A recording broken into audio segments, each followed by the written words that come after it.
सलाम नाज़रीन, तीसरा प्रोग्राम स्पोर्ट्स अवर आऊं आहियां Suraj Kumar. Pakistan Super League season 10 जारी आहे, पर उन सां गॾु हिकु मीम वार भी जारी आहे। यानी पाकिस्तान इंडिया विच में जेका टेंशन हलन पियूं उन हवाले सां क्रिकेट के अंदर भी काफ़ी सारियूं मीम्स हिन वक़्तु जेका आहे उहो वायरल थियनि पियूं, तव्हांजे अॻियां शेयर भी कंदासीं। काफ़ी माण्हू जेका इन्वॉल्व थी चुका आहिनि हिन पूरी सोशल मीडिया जी वार में।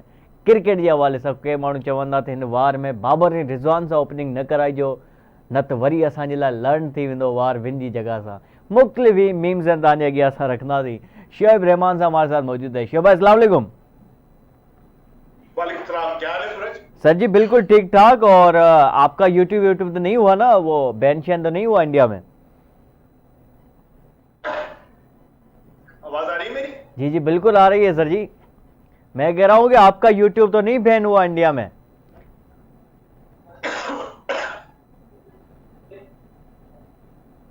आवाज आ रही है सूरज? जी जी आपके पास आ रही है सर जी। शोएब भाई के पास हमारी आवाज़ नहीं जा रही। प्रोड्यूसर साहब अगर मुझे सुन रहे हैं तो काइंडली वो चेक कर ले उसको।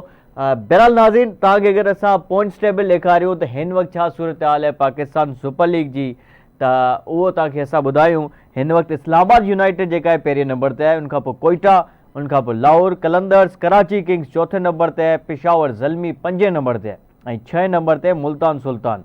इस्लामाबाद 5 मां 5 मैचूं खटी है। ऐं कल जेका मैच थियो उहो ॾाढो इंट्रस्टिंग थियो आहे। इंट्रस्टिंग इन सेंस में त सिर्फ़ु 7 ओवर में ही कोयटा ग्लेडिएटर जेका है 92 रन्स जो टारगेट अचीव करे छॾियो। यानी मुल्तान सुल्तान लाइ अञा भी लर्न ही थिए पियो। हिकिड़ी मैच खटी आहे मुल्तान सुल्तान, बाक़ी सभु हारियूं आहिनि। ऐं हिन वक़्तु जेका पॉइंट्स टेबल ते अगर मुल्तान सुल्तान खे ॾिसूं त 7 मैचिस मां हिकिड़ी मैच सिर्फ़ु मुल्तान सुल्तान खटी आहे, 6 मैचूं हारिया आहिनि। इन जो मतलब यह सीधो सीधो तो इस्लामाबाद यूनाइटेड जेका है वो काफ़ी स्ट्रॉन्ग पोजीशन ते ऑलमोस्ट प्ले ऑफ लाइ जेका है क्वालिफाई करे चुकी है। ऐं मुल्तान सुल्तान ऑलमोस्ट जेका है PSL सीज़न 10 में ॿाहिरि थी चुकी है। शोएब रहमान साहब मैं सुन पा रहे हैं? लाइन कट गई है, लाइन कट गई है शोएब रहमान साहब की। जैसे ही लाइन जुड़ती है हम दोबारा उनसे जो है राब्ता बहाल करेंगे। ब्रेक का टाइम हो चुका है, छोटा सा ब्रेक ले लेते हैं जिससे शोएब रहमान साहब भी वापस आ जाए। फिर बहुत सारी चीज़ें आपके साथ शेयर करने के लिए, मीम्स भी हैं और आज के मैच के हवाले से बातचीत करेंगे। ब्रेक का वापस आ जाए।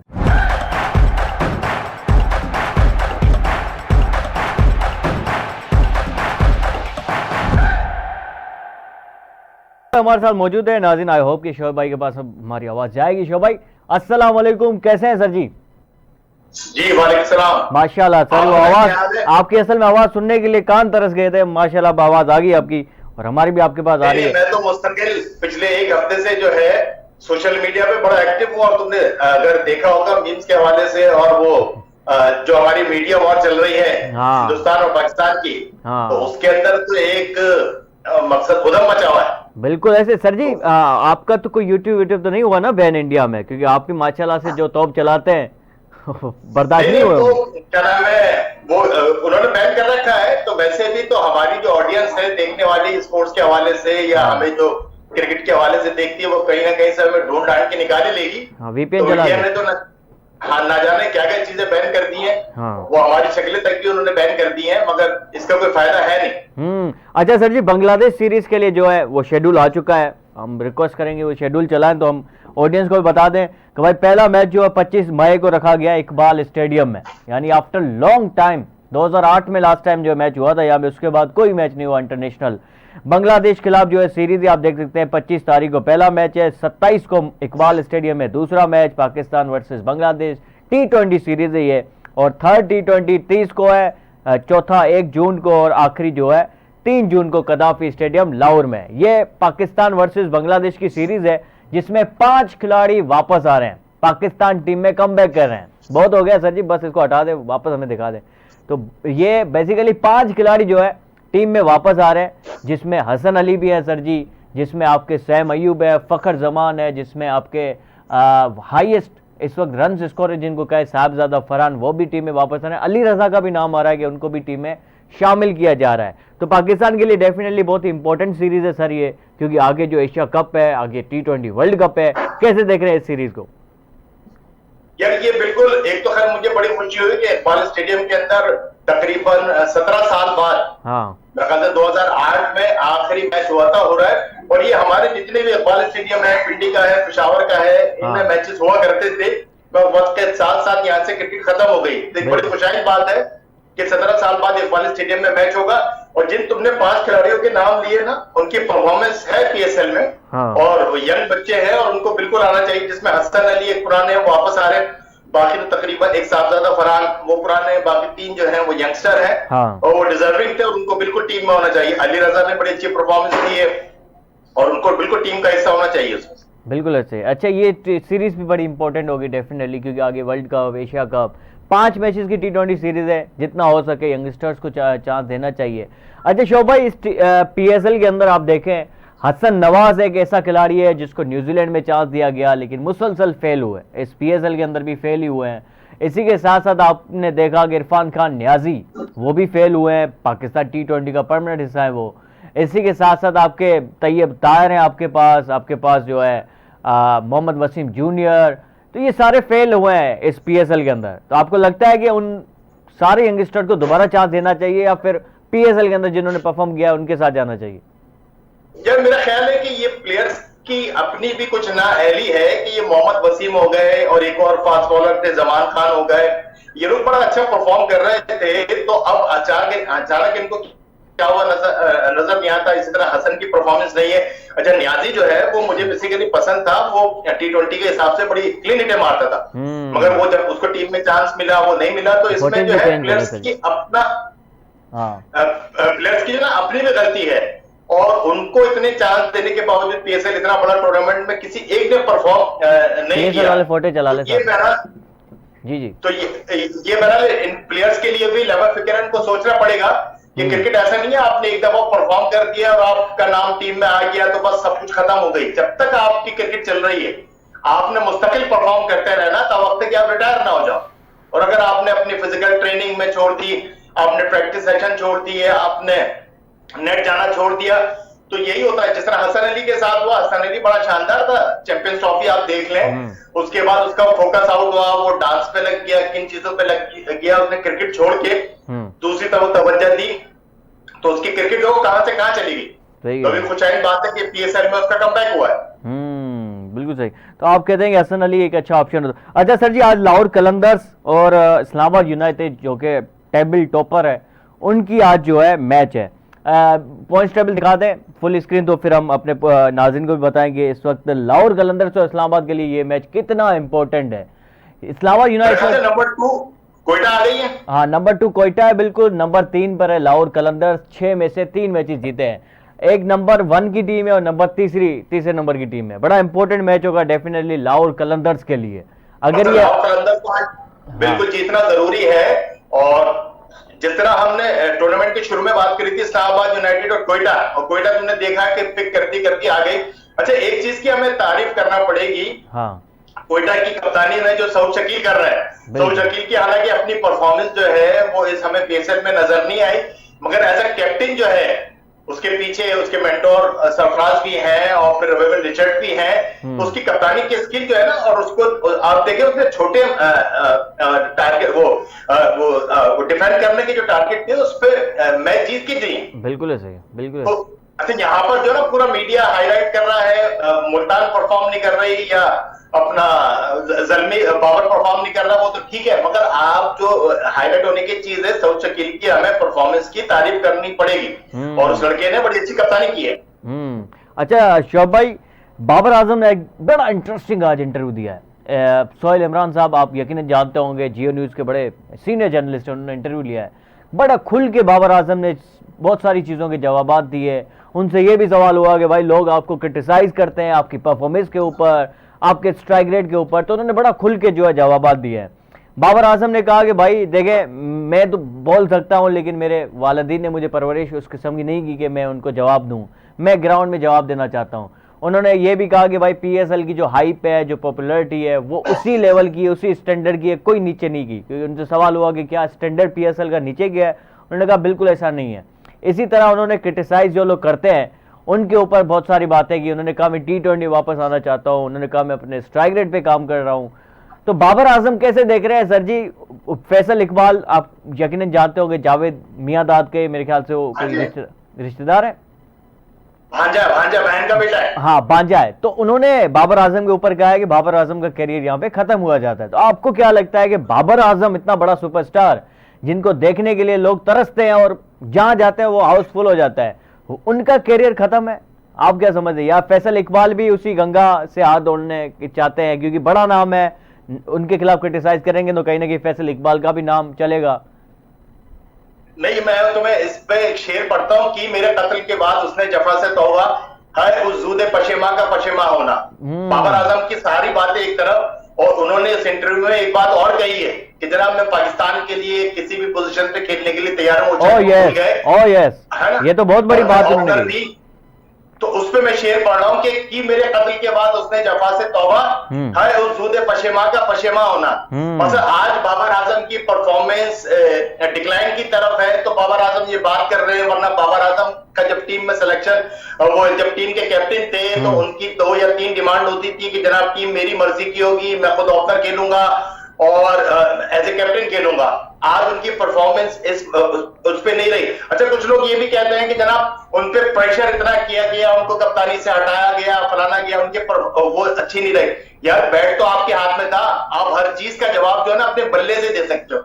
आप उसके बाद से मुस्तकिल टीम में खेल रहे हो, ना आपने टेस्ट में परफॉर्म किया, ना आपने ओडीआई में परफॉर्म किया, ना अब आप T20 में कर नहीं पा रहे। और रात सवाल तुमने जो बात की कि T20 में मेरा कमबैक, तो देखो मैं तुम्हें ये बड़ा कैटेगोरिकली लिख के देता हूं कि अगले साल पीएसएल में बाबर आजम के लिए और पीएसएल में रिजवान के लिए फ्रेंचाइज जो है ना 10 दफा सोचेंगी टीम में लेने के लिए। मेरी बात लिख के रख लेना। जिस किस्म की वो T20 में क्रिकेट खेल रहे हैं बाबर आजम और रिजवान, दोनों की T20 में जगह नहीं बनती। अब 130, 140, 150 का स्ट्राइक रेट नहीं, अब हमें चाहिए जो टॉप ऑर्डर बैट्समैन है वो 200 जो 50 ओवर में 80 रन करने की सलाहियत रखते हैं। तो बाबर आजम जो ये कह रहे हैं कि जनाब मैं, अच्छा फिर वही बहस वाली बात कि मैं T20 में आना चाहता हूं। यार आप T20 को छोड़ो, आप ओडीआई को छोड़ो, आप फोकस कर लो टेस्ट क्रिकेट पे। अभी आपकी टेस्ट क्रिकेट बाकी है, अभी आप ओडीआई में आ सकते हो। मगर अगर आप फिर इस बहस में पड़ जाओगे कि यार मुझे T20 में खिलाओ, तो आपने अपने करियर का बेड़ा गर्क कर लिया है, आप मजीद अपने करियर का बेड़ा गर्क करोगे। मैं ये कहना चाहूँ। शोभ भाई, मुझे एक बात समझ नहीं आती। ठीक है, आपके ओपिनियन की रिस्पेक्ट है, और जैसे आपने बात की, फैसल इकबाल ने बात की, ऐसे कई क्रिकेटर्स हैं, अहमद शहजाद भी कहते हैं उनके करियर के ऊपर। लेकिन मुझे ये बताएं कि क्या सिर्फ बाबर आजम की गलती है? न्यूजीलैंड में वो सबसे ज़्यादा रन्स बनाते हैं, ओडीआई सीरीज में हाईएस्ट स्कोरर बनते हैं, फिर भी उनके ऊपर तनकीद होती है। बाबर आजम 50 बनाता है, 100 बनाता है, कोई तारीफ नहीं करता। जिस दिन 0 पे आउट होता है, सारा मीडिया, सारे लोग जो है यूट्यूबर्स उठ के उनके ऊपर गालियां देते हैं। तो आपको कहीं ना कहीं ये नहीं लगता कि यार लोग कई बाजों का जो है थोड़ी ज्यादती हो जाती है बाबर आजम के साथ भी? ठीक है, वो बहुत बड़ा नाम है, क्योंकि वो नजरों में आ जाती है उनकी चीजें। आज आप उनके ऊपर तनकीद करोगे तो मीडिया भी उठाएगा आपकी बात। तो मुझे लगता है कि हम थोड़ा ज्यादा ओवर हो जाते हैं सर जी बातों का। नहीं सूरज, ये बात नहीं है। देखो जहां तुमने बात की ना रन्स की, जनाब जहां वो रन्स करते हैं और उसके बावजूद भी तनकीद, तो मिसाल के तौर पर अभी किसी मैच के अंदर अगर वो क्या नाम है 70-80 रन कर लेता है 50 बॉलों पे, है ना, अभी किसी मैच में किए भी थे रिजवान ने, मैच हार गई, तो उसका मतलब है वहां पर वो विकेट जो थी ना 50 बॉलों पे 100 रन करने की थी। अगर आप रन्स कर रहे हो और वो रन्स आपकी टीम के काम में नहीं आ रहे एज अ प्रीमियम बैट्समैन के तौर पर, तो वो रन्स किसी काम के नहीं। ये भी तो चाहते हैं जो कि आपके परफॉर्मेंस टीम के काम है। तो भाई ये भी तो हो सकता है ना, टीम ने उनको ये रोल दिया हो कि भाई आपको एक एंड संभालनी है, बाकी सामने वाला मारता जाएगा। ये एक प्लानिंग हो प्रॉपर, जो कि बाबर आजम ने खुद इंटरव्यू में ये कहा है। तो हो, मगर कहीं नजर तो आए ना। अब आप रोल संभालो, जब भी जरूरत पड़ी पाकिस्तान को मैच जीतने की और बाबर आजम की विकेट पे रहने की जरूरत थी, सबसे पहले आउट होने वाले बाबर आजम होते हैं। तो वो कहीं पर हमारी टीम अगर डिक्लाइन गई है, आज हम 8वें 9वें दर्जे की टीम हो गए हैं, तो उसकी वजह यही लड़के हैं ना। हम इन्हीं लड़कों पे तनकीद करेंगे, हाँ, इन लड़कों पे करेंगे ना। अब ये आपकी बात बिल्कुल ठीक है कि इन लड़कों पे करेंगे, बाबर आजम ही क्यों हर बार करें बाबर आजम के ऊपर तनकीद। लेकिन क्या बाबर आजम पे देखो आज अगर हम बात करते हैं, अगर 92 का वर्ल्ड कप जीते तो बड़े प्लेयर थे ना, वसीम अकरम का ग्रेड जाता ना, क्योंकि वसीम अकरम इस काबिल था। मियांदाद बड़ा बैट्समैन था ना, मियांदाद का नाम लिया जाता है ना, वसीम अकरम का नाम लिया जाता है। ये लोग बड़े थे। तो इसी तरीके से जब हारते हैं ना तो तनकीद भी इन्हीं पर होती है। आज वसीम अकरम पे अगर हम 99 के वर्ल्ड कप की बात करते हैं तो दूसरे 11 प्लेयर आपको याद है? नहीं याद ना। अच्छा सर जी, मुझे ये बताएं, शोभ भाई सिंपल आपसे सवाल है, इस वक्त पाकिस्तान क्रिकेट में सबसे बड़ा सुपरस्टार कौन है? देखो, सुपरस्टार का जो दर्जा दिया गया वो इसका आज की डेट में प्रूव हो रहा है कि जनाब बाबर आजम खुद कहता है कि नहीं जनाब, मुझे कोहली से गलत मिलाया जा रहा है, मैं कोहली नहीं हूं। सर जी, कोहली से ना मिलाए, बेशक आप कोहली से ना मिलाए, इस वक्त पाकिस्तान का सबसे बड़ा क्राउड पुलर कौन है? बाबर आजम है, लोग उनको चाहते हैं, उसके पीछे कोई वजह है सर जी? पाकिस्तान पीसीबी ने कप्तान बनाया तीनों फॉर्मेट का, मगर वो उस काम में नहीं रहा, वो डिक्लाइन की तरफ आ गया है। आप अगले पीएसएल में देखिएगा, मेरी बात लिख के रख लें, फ्रेंचाइज उसके नाम पर 10 दफा सोचेगी टीम में लेने के लिए। मैं आज ये मेरा प्रोग्राम रिकॉर्ड पे रख लेना, ना बाबर आजम के नाम पर ना रिजवान के नाम पर। देखो, हर प्लेयर होता है, सबका दौर होता है, अगर वो परफॉर्मेंस करेगा तो टीम में रहेगा, परफॉर्मेंस नहीं करेगा उसके नाम का किसी फ्रेंचाइज को अचार नहीं डालना। चले सर, आपका अपना मौक़िफ़ और अपना ओपिनियन है सर जी। ब्रेक ले लेते हैं, हमारा प्रोड्यूसर जो है उनको शायद बाबर आजम के खिलाफ जितनी बातें आपने की है वो शायद हजम नहीं हो रही, नहीं पसंद आ रही उनको, शायद ब्रेक लेना है। ब्रेक लेते हैं नाज़रीन, ब्रेक आप वापस आ जाओ।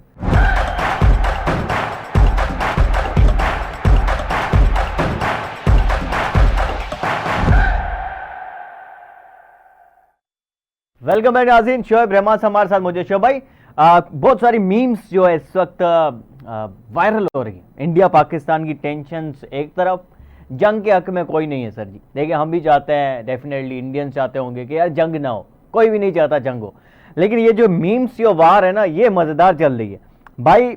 कुछ मीम्स मैं अर्ज कर लेता हूँ, बहुत सारे आपने यकीनन अपने सोशल मीडिया पे लगाए हुए हैं, मैंने देखे हैं। अच्छा, सिक्योरिटी इशू की वजह से पाक भारत जंग दुबई में होगी। अब ये देखें ना, पाक भारत मैचेस दुबई में होते थे, अब जंग भी दुबई में होती थी सिक्योरिटी इश्यूज के साथ। अच्छा, इसी के साथ साथ जो है लोग कह रहे हैं कि कहीं पाक भारत टाकरे में एक बार फिर से लड़ न हो जाए, तो रिजवान वाली बात। वही एक और बंदा कह रहा है कि भाई रोहित और कोहली को जो है डरे, उस वक्त से डरना चाहिए जब ये रिजवान की कैप्टनसी में खेलेंगे जंग के बाद। तो अब जंग के लिए भी नए कपड़े लेने पड़ेंगे, कुछ लोग लिख रहे हैं। कुछ लोग लिख रहे हैं कि मोहम्मद आमिर का IPL बढ़ गया, Pakistan India not in same group कम से कम। और बहुत सारे मीम्स चल रहे हैं, और ये भी कह रहे हैं कुछ लोग कि अगला जो IPL होगा नेक्स्ट ईयर वो 16 टीमों पर मुश्तमिल होगा। 6 अपनी PSL की टीम्स होंगी, 10 IPL की टीम्स होगी।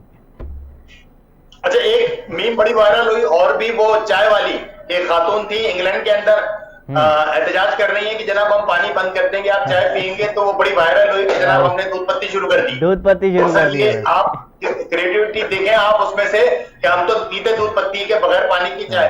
तो बहरहाल अगर हम मीडिया वार की बात करें तो आप देखें कि वो पाकिस्तान ने की तरफ से जिस किस्म की मीम्स हुई है, हमने उसमें किसी भी तरीके से इंडिया को बढ़ने नहीं दिया। मतलब मीडिया वार तो अगर आप सोशल मीडिया को देख रहे हैं, पाकिस्तान उस वक्त जीत चुका है मीडिया वार। मीडिया वार तो मीम्स वार हम जीत गए। यहाँ बैठे में जंग एक तो कोई हल नहीं है और जंग हो नहीं सकती।